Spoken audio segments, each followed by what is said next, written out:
If you want to learn how you can prepare for Season 7 of New World Aeternum, then this video is for you. We do have a handful of information that came directly from the developers of the game that kind of teased a little bit about what we can expect in Season 7. And with that information, we know exactly what we can do to put ourselves in a better position for day one of the new season.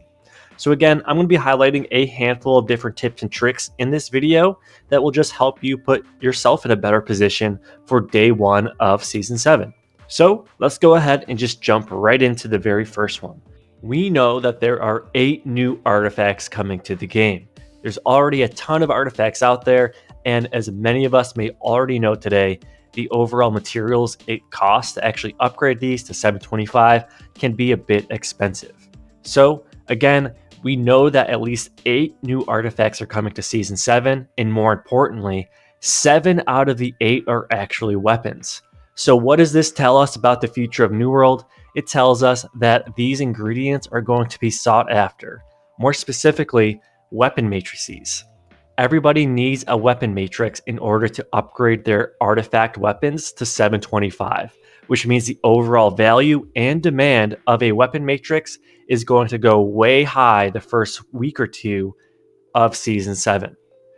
We also, just to kind of call out to make sure you guys are prepared for your individual characters, we're also required to have a handful of gypsum orbs and chromatic seals, as well as either a gold cursed coconut or a gorgonite inductor. But more importantly, let's talk about that first portion, the fact that weapon matrices are going to be a requirement and that 7 out of the 8 of these new artifacts are actually going to be weapons. So what does this tell us?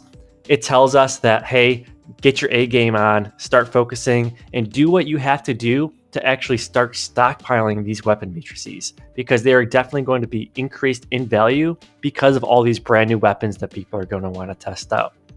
Additionally, I just wanted to call out the fact that we are in a great opportunity right now with this Winter Warrior event. By just gathering these winter tokens and talking to this Yeti in one of these Winter Wonderland locations, we can pick up free chromatic seals every 3 days or so. Just keep doing this, stockpile on these free seals, and you're going to have more than enough for Season 7 to play around with artifacts for yourself as well. In case you hate the event, just don't want to do it, and just want to streamline everything even further, you can go to the faction rep in any town and pick up a chromatic seal that way. It will cost you faction tokens and 5,000 gold though, so I do recommend going the Winter Warrior route. But regardless, another quick call out, you can pick up gypsum orbs every single day. I buy 5 of them from this faction rep daily just to help me create more weapon matrices and also make sure I'm prepared for those upcoming artifacts.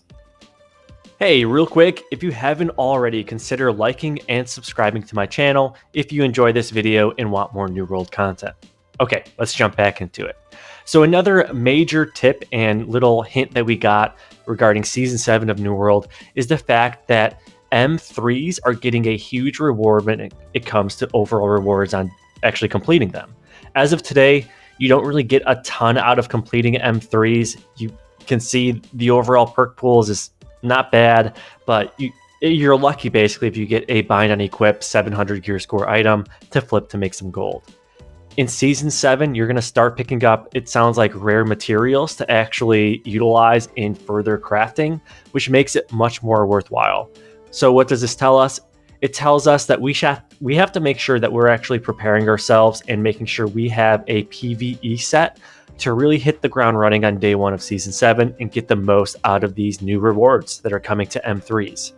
I do recommend that you run the Gorgon, the Hive of Gorgons raid once a week, because there are some insane rewards that you can pick up, as well as some really nice perks that you can add to your armor or weapons to make M3s even easier. Other than that, I do want to call out the fact that most mutated expeditions have unique troop types, meaning that you want to make sure you have specific combat trophies to deal more damage to that enemy type. For example, I'm farming the Bane's open world boss right here to pick up glowing sap shards to eventually combine and create a glowing sap piece, which allows me to craft a major Angry Earth trophy, which just allows me to deal 5% more damage to angry Earth mobs, making M3 Genesis expeditions so much easier as a DPS user. Now, most of us, including the developers themselves, have realized that the crafting systems in New World Aeternum are a little bit meh at best, right? The only real reasons that crafting could be worth it is if you're lucky enough to get your hands on a Gorgonite schematic, allowing you to craft 725 gear score bind on equipped items, just allowing you to sell them and make huge profits. Other than that, you can craft some armor matrices, different types of matrices, a few things here and there to make gold, but altogether, crafting in general is not as worth it as it could be. And the developers have dropped a ton of hints saying that they will be improving the overall crafting system. Now, in the living roadmap, which I'll share in just a second, it's not called out in Season 7, but it is called out to be in development. So with that being said, I just wanted to call out that it is important to just keep an eye on your different crafting trade skills and to start working on them over time. Don't stress about it today, but it totally is worth just grinding them out here and there to make sure you're prepared for those future updates that might come in Season 8, Season 9, or even some point after that. On the screen now, you'll see the actual New World Aeternum living roadmap, and on the far left side, you can see that we called out the mutated expedition upgrades and the new artifacts and perks that are coming to the game. Again, take a look at those specific tips because we know 100% that is going to be worth doing that today to make sure you're ready for day one. In the middle, in that in development section, we talked a little bit just now about the crafting improvements. Again, it's a little early now to really determine whether or not it's worth maxing out all of your different crafting trade skills, but just keep an eye on it, work on it here and there. But again, don't stress about it until we get some more information. The last thing I do want to call out is in the top left corner for Season 7, you'll see that there's a new seasonal world coming that's going to be PvP focused. Depending on how you want to play the game and whether or not if you have a group of friends that you're ready to kind of just test out your PvP skills, you might want to do that. I do want to call out though that these seasonal worlds are going to be complete wipes. So you will be starting from scratch essentially along with everyone else in that seasonal world.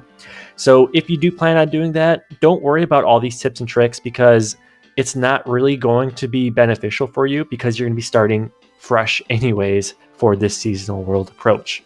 If you do take that seasonal world approach, maybe just start running some OPRs, doing some 3v3s, and just work on your PvP skills because you will definitely need it in this upcoming seasonal world event. And that covers it. If you enjoyed this video, consider giving it a like and also subscribing to the channel. Only about 10% of you guys that are actually watching these videos are hitting that sub button. So if you've seen a few of these and you got something out of it, just hit that sub button if you can. It really does help me out. Thanks again, and I'll catch you guys later.